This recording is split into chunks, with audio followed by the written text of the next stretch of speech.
یہ کوئی ایک دو واقعات نہیں ہیں، بلکہ صحابہ کی تاریخ اس سے بھری پڑی ہے کہ دشمن کا ایک ہونا اور مومنین کو یا صحابہ کو خوفزدہ کرنے کی کوشش کرنا کبھی کامیاب نہیں ہو سکا۔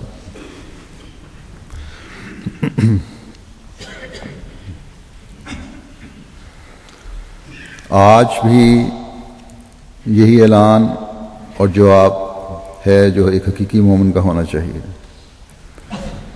آج مسیح محمدی کی جماعت کے افراد کو بھی اسی طرح خوف دلانے کی کوشش کی جاتی ہے، لیکن مومنوں کے بارے میں اللہ تعالیٰ فرماتا ہے کہ وہ کسی گروہ، کسی ٹولے، کسی اسمبلی یا کسی تنظیم کے ڈرانے سے نہیں ڈرتے، بلکہ ہمیشہ صبر اور استقامت دکھاتے ہوئے اپنے ایمان میں پختگی پیدا کرتے چلے جاتے ہیں،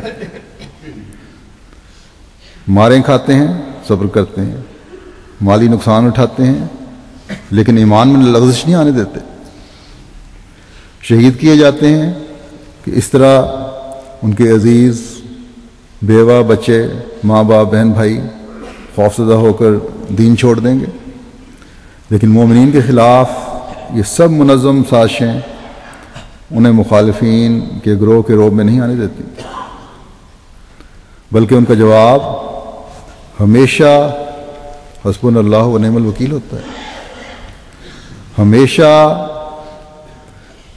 ان کی نظر خدا تعالیٰ پر ہوتی ہے۔ دشمن جب شور و فغاں میں بڑھتا ہے تو وہ یار نہا میں اور زیادہ ڈوبنے کی کوشش کرتے ہیں۔ بس آج دنیا کے بعض ممالک میں احمدیت کی مخالفت ہے، تو یہ احمدیت کی سچائی کی دلیل ہے۔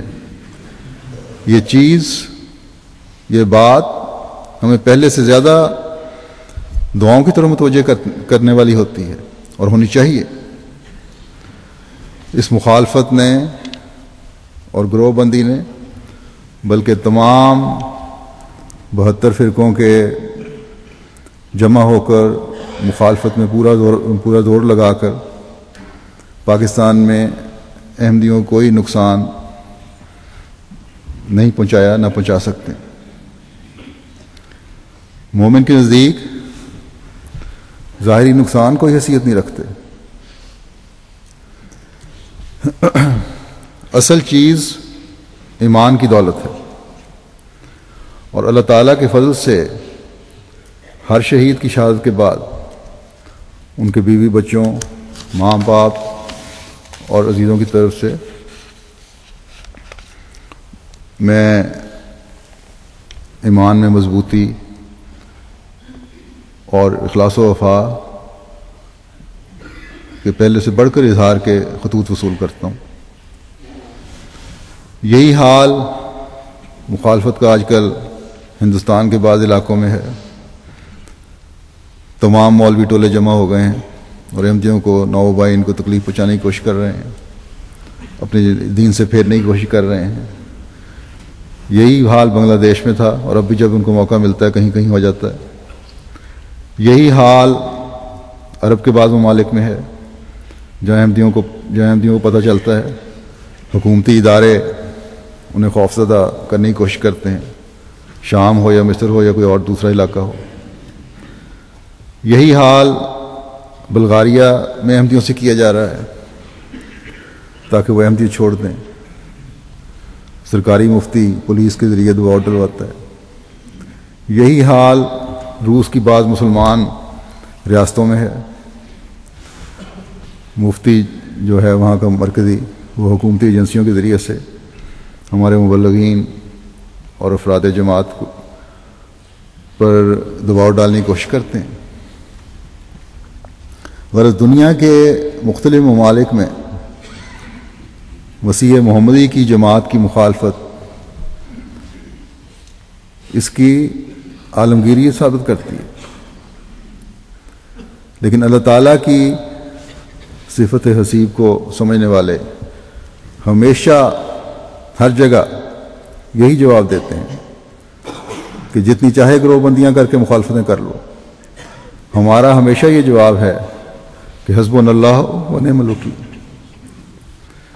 کیونکہ ہم نے اپنے آقا و مطاع حضرت محمد مصطفیٰ صلی اللہ علیہ وسلم اور آپ کے صحابہ سے یہی سیکھا.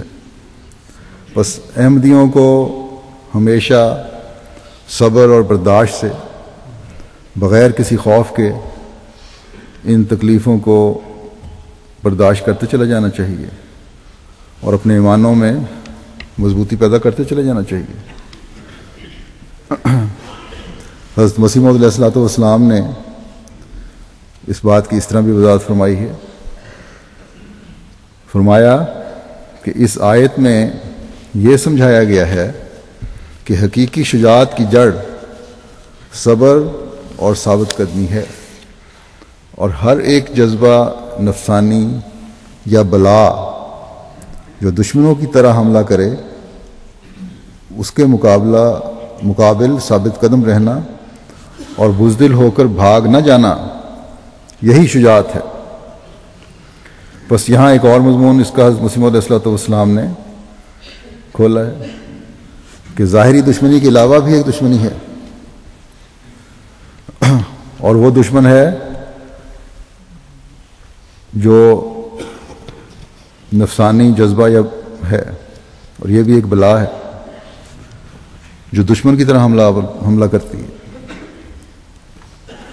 اس کے مقابل پر بھی ثابت قدم رہنا، اور یہی مومنانہ شان ہے.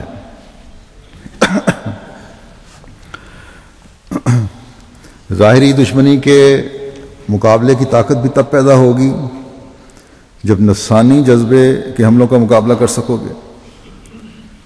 ایمان میں ترقی اس وقت ہوتی ہے جب سب کچھ خدا کا ہے اور اس کی خاطر ہمارا اٹھنا بیٹھنا ہے کا خیال دل میں رہے. اگر زمانے کی ہوا ہوا سے مرعوب ہو گئے اور اس رو میں بہہ گئے جس میں زمانہ چل رہا ہے، تو مخالفین کے ٹولوں اور جان مال کی برداشت کی طاقت بھی نہیں رہے گی، جان مال کے نقصان کے برداشت کی طاقت بھی نہیں رہے گی. بس نفسانی دشمن پر بھی قابو پانا اور اس کے سامنے ثابت قدمی دکھانا مومن کے لیے انتہائی ضروری ہے. اور یہی چیز پھر جیسا کہ میں نے کہا ظاہری دشمن کے مقابلے کی بھی طاقت بخشے گی. اور حسبنا اللہ و نعم الوکیل کا نعرہ دل سے اٹھے گا اور عرش پر پہنچے گا، اور پھر اللہ تعالیٰ کے حسیب ہونے کے وہ نظارے نظر آئیں گے جس کا تصور بھی انسانی سوچ سے باہر ہے. حضرت مسیح موعود علیہ الصلوۃ والسلام فرماتے ہیں کہ اس جماعت میں جب داخل ہوئے ہو تو اس کی تعلیم پر عمل کرو، اگر تکالیف نہ پہنچیں تو پھر ثواب کیوں کر ہو. پیغمبر خدا صلی اللہ علیہ وسلم نے مکے میں 13 برس دکھ اٹھائے، تم لوگوں کو اس زمانے کی تکالیف کی خبر نہیں اور نہ وہ تم کو پہنچی ہیں، مگر آپ نے صحابہ رضوان اللہ علیہم کو صبر ہی کی تعلیم دی تھی. آخرکار سب دشمن فنا ہو گئے. ایک زمانہ قریب ہے کہ تم دیکھو گے کہ یہ شریر لوگ بھی نظر نہ آئیں گے. اللہ تعالیٰ نے ارادہ کیا ہے کہ اس پاک جماعت کو دنیا میں پھیلائے. اب اس وقت یہ لوگ تمہیں تھوڑے دیکھ کر دکھ دیتے ہیں، مگر جب یہ جماعت کثیر ہو جائے گی تو یہ سب خود ہی چپ ہو جائیں گے. اگر خدا تعالیٰ چاہتا تو یہ لوگ دکھ نہ دیتے اور دکھ دینے والے پیدا نہ ہوتے، مگر خدا تعالیٰ ان کے ذریعے سے صبر کی تعلیم دینا چاہتا ہے. تھوڑی مدت صبر کے بعد دیکھو گے کہ کچھ بھی نہیں ہے. جو شخص دکھ دیتا ہے یا تو توبہ کر لیتا ہے یا فنا ہو جاتا ہے. کئی خط اس طرح کے آتے ہیں کہ ہم گالیاں دیتے تھے اور ثواب جانتے تھے، لیکن اب توبہ کرتے ہیں اور بیعت کرتے ہیں. آج کل بھی بہت سارے لوگوں کے اسی طرح خطوط آتے ہیں.